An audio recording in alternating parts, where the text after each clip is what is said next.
Salve, estudante! Tudo bom?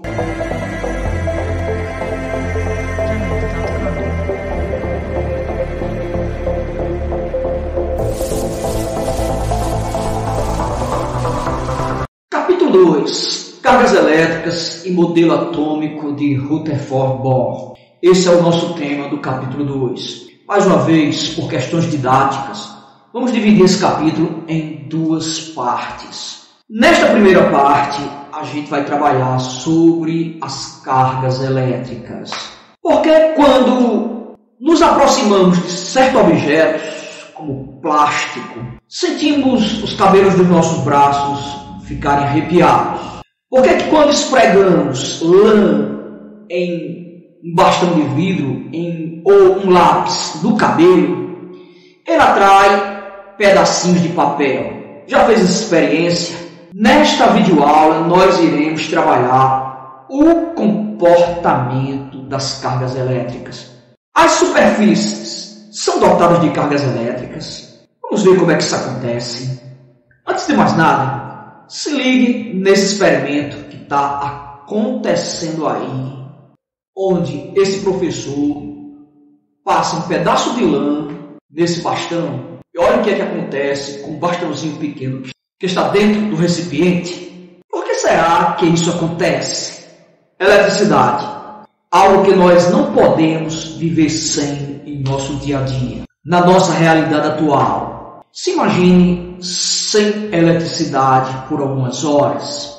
Quando se fala em eletricidade, as pessoas se reportam logo a eletrodoméstico, TV, internet, liquidificadores, ventiladores, centrais de ar, porque esses aparelhos para funcionar necessitam de eletricidade. Mas eletricidade, será que ela se reporta somente a isso? Na verdade, os fenômenos elétricos eles estão presentes na vida do homem desde muito antes de se inventar qualquer aparelho eletrônico. Desde a idade da os fenômenos elétricos já faziam parte da vida dos homens, da vida da humanidade. Vamos reforçar mais, vamos aprender um pouco mais a respeito desse fenômeno, vamos estudar esse fenômeno um pouco mais detalhadamente. Veremos agora o comportamento das cargas elétricas. Quais são os tipos de cargas elétricas?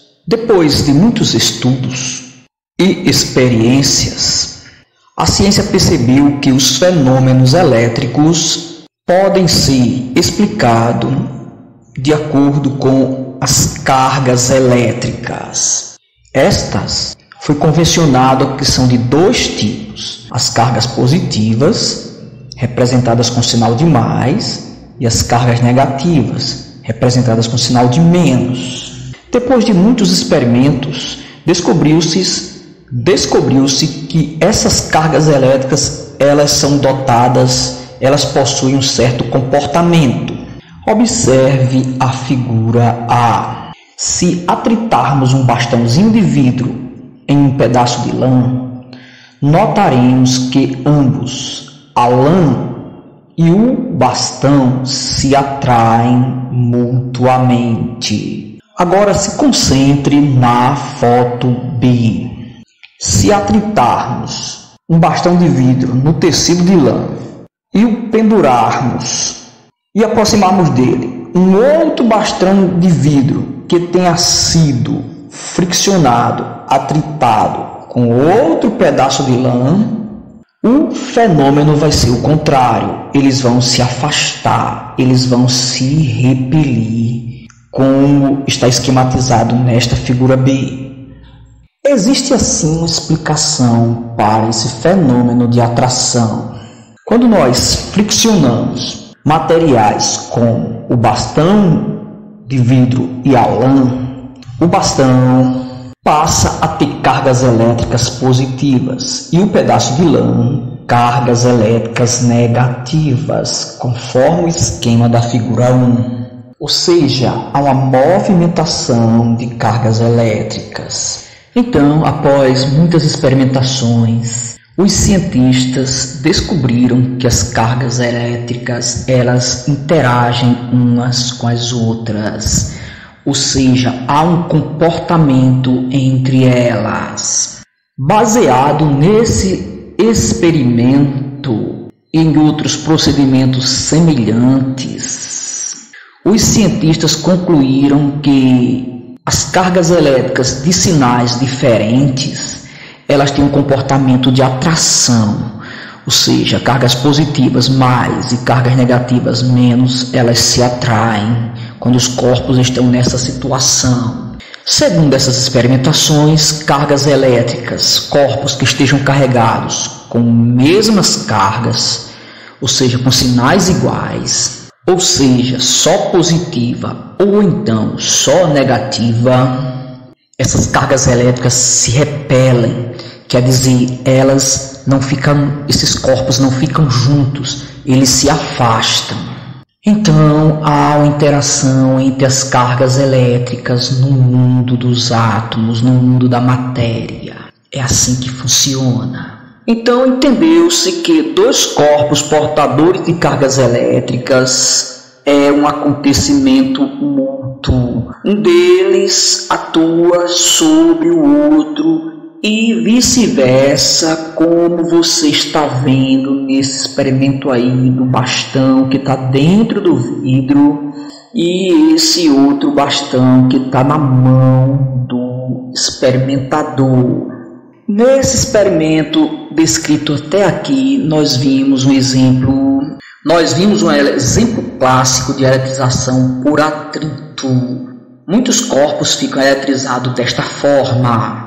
Ou seja, quando um é friccionado no outro, quando um é passado no outro, é esfregado no outro, como aconteceu com bastão de vidro e a lã. A esse processo nós chamamos de eletrização por atrito. A este processo, a esse fenômeno, nós chamamos de eletrização por atrito. Nesse esquema, você vê diferentes materiais têm tendências à eletrização diferentes. Preste atenção na posição dessas setas no esquema. Ao atritarmos corpos, como vidro, lã, seda, algodão e borracha rígida, eles têm diferentes tendências de se eletrizar. O vidro ele tem maior tendência de ganhar cargas positivas. A borracha, menor tendência de ganhar cargas positivas. Já o vidro tem menor tendência de ganhar cargas negativas e a borracha rígida ela tem maior tendência de ficar negativa ao ser atritado. Essa aí é uma observação importante, tá legal, para quando você for fazer uma experiência dessas aí de atrair e repelir na sua casa. Condutores e isolantes elétricos. Antes de nós explicarmos o que são condutores isolantes, preste atenção nesse experimento. Na figura A e na figura B, em ambas nós temos duas esferas. Na primeira foto, na figura a primeira esfera está carregada negativamente. A segunda esfera, na parte de cima da figura A, não tem cargas elétricas. Agora observe ainda na figura A, nessa parte de baixo, colocamos simultaneamente uma barra de metal, tocando as duas bolas, tocando as duas esferas simultaneamente. Agora observe que as cargas elétricas se dividiram. A que não tinha carga elétrica estava neutra, ficou eletrizada. Agora observe a figura B no mesmo experimento. Na parte de cima da figura B, a mesma situação. Uma esfera eletrizada negativamente e a outra esfera neutra, sem carga elétrica. Agora, olhe na figura B ainda. Observe ainda na figura B, na parte de baixo da figura B. Um bastão de madeira foi tocou simultaneamente as duas esferas. A situação continuou a mesma. A primeira esfera continuou carregada e a segunda sem cargas elétricas.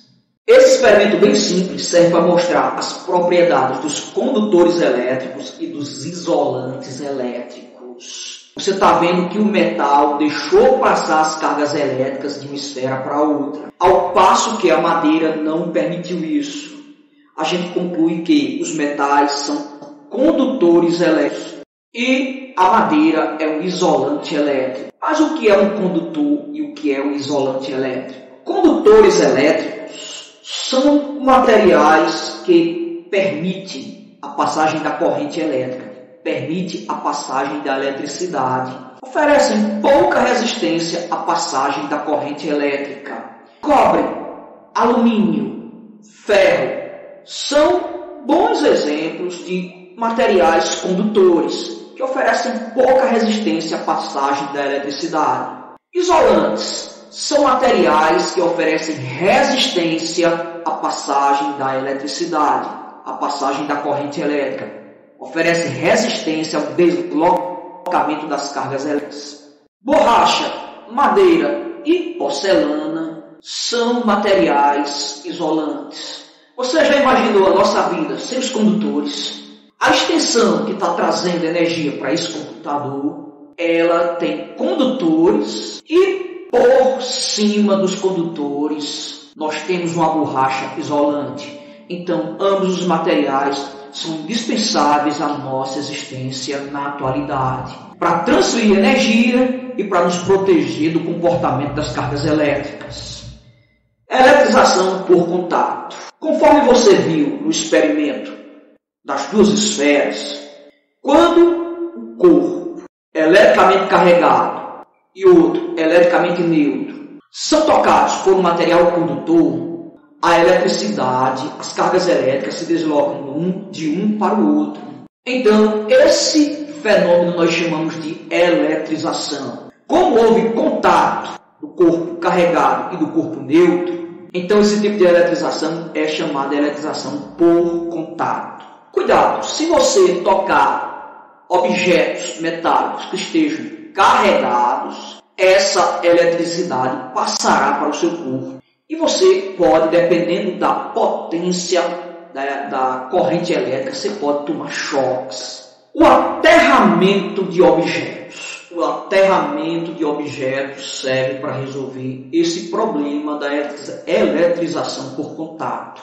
Quando a gente coloca o chamado fio-terra em um corpo que pode ter eletricidade, a eletricidade ela se desloca do objeto para a Terra. Como o planeta Terra, o solo faz parte do planeta Terra.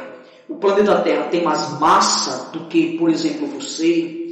Ao invés da eletricidade passar para o seu corpo, ela se desloca para a Terra. Então, o aterramento é extremamente necessário para evitar problemas relativos a choques elétricos. Os raios. Muitas e muitas vezes você já viu raios cair. Você já viu os raios riscarem o céu. Um fenômeno lindo e impressionante como você vê aí nesta foto. Por que é que isso acontece? Muitas vezes, veja bem, o ar ele é eletricamente neutro em condições normais. No entanto, em condições especiais, em dias com grande quantidade de nuvens, estas podem deter grandes cargas elétricas. Ao se aproximar uma nuvem da outra, ou quando elas estão muito carregadas, elas ficam mais baixas, a eletricidade que elas apresentam pode vencer a neutralidade oferecida pelo ar. E as cargas elétricas da nuvem podem passar para o solo. E as cargas elétricas da nuvem podem passar para o solo. Ou podem passar de uma nuvem para outra. Ou ainda podem passar do solo para a nuvem. A esse fenômeno de deslocamento das cargas elétricas entre nuvens e solo e vice-versa, nós damos o nome de raio. Quando acontece esse fenômeno, quando o raio corta o ar, provoca um grande estampido, um grande barulho, que nós conhecemos por trovão. Não esqueça, o raio é a descarga, o deslocamento oferecido pelas deslocamento das cargas elétricas. E ao cortar o ar, esse deslocamento provoca um grande barulho. Precisamos precisamos aprender a nos proteger dos raios, porque são fenômenos extremamente perigosos. Muita paz, muita luz, foi bom estar com você. Tchau!